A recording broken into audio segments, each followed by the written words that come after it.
आज तक के इतिहास में ऐसा काम नहीं हुआ जो मोदी राज में हुआ है। ये प्रधानमंत्री जी देश के अंदर जिस प्रकार से कार्य कर रहे हैं वो सब जान रहे हैं। 12 करोड़ शौचालय दे दिए भैया, 50 करोड़ लोगों को आयुष्मान कार्ड दे दिया, 40 करोड़ लोगों को प्रधानमंत्री मुद्रा योजना में 23 लाख करोड़ से ज्यादा दे दिया। देश के अंदर 76,000 किलोमीटर से ज्यादा राष्ट्रीय राजमार्ग 10 साल में बन गए।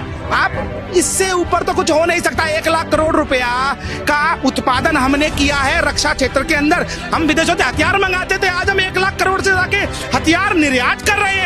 तो ये पूरा देश जो है, पूरा देश मोदी जी के साथ खड़ा हुआ है। कई ऐसे काम हुए जैसे 370, 35A, ये बहुत बड़ी घटना और सर्जिकल स्ट्राइक, जिससे कि विश्व इतिहास में मोदी जी का नाम स्वर्ण अक्षरों में लिखा जाएगा। एक राष्ट्रवादी विचारधारा और एक है राष्ट्रद्रोही विचारधारा।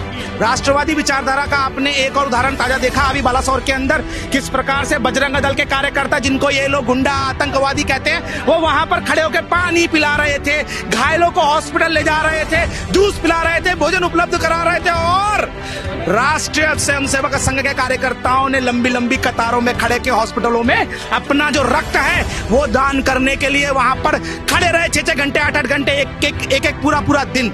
ये है राष्ट्रवादी विचारधारा। और राष्ट्रद्रोही विचारधारा PFI, कांग्रेस, SDPI, कोई सा सपोला दिखाई दिया था क्या वहां पर बालासोर के ग्राउंड जीरो पर? एक तरफ प्रधानमंत्री ग्राउंड जीरो पर खड़े हो जाते हैं, जाकर वहां पर केंद्रीय रेल मंत्री खड़े होते हैं, अंतिम सांस तक, अंतिम क्षण तक खड़े रहते तक ट्रेन शुरू नहीं हो जाती। और दूसरी तरफ राहुल गांधी विदेशों में जाकर भारत का अपमान करते हैं। क्यों भैया, ऐसा क्या महासम्मेलन तुम कर रहे थे कि तुम्हें अमेरिका से हिंदुस्तान आने में पैर में मेहंदी लगा रखी थी या पैर में घुंघरू बांध रखे थे? देश में इतनी बड़ी त्रासदी हुई और आप विदेशों में बैठकर सेल्फी खेल रहे हो। यह है विचारधाराओं की लड़ाई। उनके हिसाब से तो देश पहले ठीक था, जब इस देश के अंदर हमारी माताएं बहनें शौच करने के लिए शाम का इंतजार करती थी। उनके लिए तब देश ठीक था जब मेरा एक मजदूर भाई अस्पताल में इलाज के बगैर मर जाता था, वो बड़े बड़े हॉस्पिटल नहीं जा सकता था। उनके लिए तो तब देश ठीक था जब 1 रुपया ऊपर से चलता था और 10 पैसे नीचे पहुंचते थे। उनके लिए तो तब देश ठीक था जब एक बड़ा पेड़ गिरता है तो भैया धमाका होता है, सिखों का कत्लेआम कर देते थे।